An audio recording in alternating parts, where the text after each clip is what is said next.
का समागम होता नजर आ रहा है, परंतु पटना में जो भ्रष्टाचार के रोग से ग्रसित है वो अनोखा प्रयोग करते हुए अपनी अपनी विरोधाभासी बातों को दूर रखते हुए प्रयास कर रहे हैं एक होने का। परंतु सवाल उनसे ये पूछा जाना चाहिए कि उनका कॉमन मिनिमम प्रोग्राम आखिरकार क्या है। कोई कहता है कि दिल्ली के ऑर्डिनेंस पर चर्चा होनी चाहिए, कोई बंगाल से कहता है टर्म्स एंड कंडीशन लगा के कि यदि लेफ्ट के साथ दोस्ती करोगे तो हमारे साथ कट्टी कर दीजिए। उत्तर प्रदेश में कोई 80 हराओ कहकर बाकी के लिए नो एंट्री कर देता है। तो इस प्रकार से इनका एजेंडा वैसे कोई मोदी हटाओ का नहीं, बल्कि लग रहा है साफ साफ कांग्रेस घटाओ का एजेंडा है। जो कांग्रेस एक समय पर 400 450 सीटें जीतती थी, चुनाव लड़ती थी, आज कहीं ना कहीं इन सभी का एजेंडा केवल कांग्रेस की कुर्बानी लेकर कांग्रेस घटाओ का लगता है। और सवाल ये भी बनता है कि एक तरफ तो मिशन और विशन वाले लोग हैं जो लगातार देश के लिए काम कर रहे हैं, और दूसरी ओर वो लोग हैं जो अपने अपने करप्शन को, अपने फैमिली के पॉलिटिकल प्रोफेशन को और अपने एम्बिशन फॉर पोजीशन को साधने के लिए एक साथ आ रहे हैं। ऐसे अवसरवादी मौका परस्त गठबंधनों को जनता ने पहले भी नकारा है और जनता आगे भी नकारती रहेगी।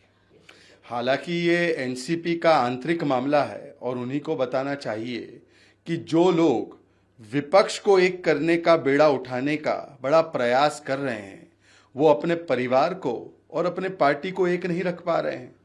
कहीं पर चाचा और भतीजे की लड़ाई हो रही है, कहीं किसी प्रदेश में गहलोत बनाम सचिन पायलट की लड़ाई हो रही है, कहीं पर डीके शिव कुमार और सिद्धरमैया की लड़ाई हो रही है। तो जो अपने अपने कुनबे को, जो अपने अपने परिवार को, अपनी अपनी पार्टी को एक नहीं कर पाते हैं, वो विपक्षी एकता का रण लेते हुए देश भर में भ्रमण कर रहे हैं।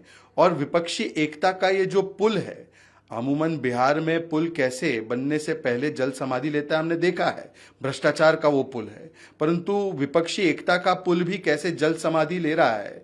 कहीं पर अति पिछड़ा समाज से आने वाले जितेंद्र राम मांझी निकल जाते हैं, कहीं पर कांग्रेस के ही कुछ वरिष्ठ प्रवक्ता साथी नीतीश कुमार जी पर हमला बोलते हैं, कहीं पर भतीजा चाचा से कहता है कि पार्टी में मुझे सही स्थान मिलना चाहिए। तो मुझे लगता है ये विपक्षी एकता का पुल तो तब निर्माण होगा जब अपनी अपनी पार्टी के बने हुए पुल स्थिर रहेंगे, गिरेंगे नहीं। देखिए, पश्चिम बंगाल को एक तमाचा हाईकोर्ट की तरफ से मिला, दूसरा तमाचा सुप्रीम कोर्ट की तरफ से मिला।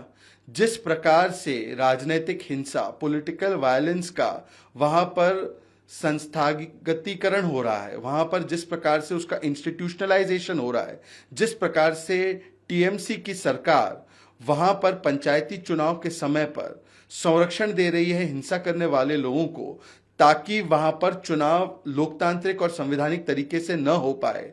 आज उसका एक और प्रमाण सामने आ रहा है जब सुप्रीम कोर्ट के फैसले के बाद भी कलकत्ता हाईकोर्ट को फिर से राज्य सरकार को कहना पड़ रहा है कि कितनी सेंट्रल फोर्सेस को डिप्लॉय करना है। और ये मंशा देखे वहां की सरकार की कि 2013 में जब 5 फेज में चुनाव हुए, अनेकों फेज में चुनाव हुए, वहां पर जितनी संख्या थी सुरक्षा बलों की, उससे कम सुरक्षा बलों के साथ वो चुनाव करवाना चाहते हैं अब, जबकि एक फेज में चुनाव हो रहा है। कहीं ना कहीं वो चाहते हैं कि ज्यादा से ज्यादा हिंसा हो और इस पूरी चुनावी प्रक्रिया में खलल पड़े, ताकि हजारों की संख्या में बिना कोई चुनाव के ही टीएमसी के माफिया के एलिमेंट्स बिना कोई चुनाव के चुनकर आ जाए, जैसे 2018 में हुआ था। मुझे लगता है ये शर्मनाक स्थिति है। पर दुख की बात यह है कि इतने सारे लोग मारे जाने पर ना कोई फ्रीडम ऑफ स्पीच और संवैधानिक अधिकारों के लिए चैंपियन बनने वाले लोग पश्चिम बंगाल के विषय में बोल पा रहे हैं, और ना ही कांग्रेस पार्टी के जो नेता 23 तारीख को वहां पर जमा होने वाले हैं टीएमसी के साथ, वो आवाज उठा पा रहे हैं। हालांकि उनके पश्चिम बंगाल के अध्यक्ष और उनके नेतागण कह रहे हैं कि लोकतंत्र समाप्त होता जा रहा है बंगाल में। देखिए, आज तो सवाल ये बनता है कि पश्चिम बंगाल में कुश्ती और पटना में दोस्ती, इस प्रकार का संविधान बचाओ का मॉडल कैसे हो सकता है कांग्रेस पार्टी का। कांग्रेस पार्टी के कार्यकर्ता स्वयं हमले का शिकार हो रहे हैं पश्चिम बंगाल में, उनकी हत्या हो रही है। अधीर रंजन बाबू चिल्ला चिल्ला कर बोल रहे हैं कि पश्चिम बंगाल में भय और आतंक का माहौल है, और संविधान बचाओ के नाम पर राहुल गांधी और खड़गे जी पटना में उसी ममता बनर्जी के साथ बैठेंगे जिस ममता बनर्जी की सरकार कांग्रेस के कार्यकर्ताओं पर अत्याचार करवा रही है।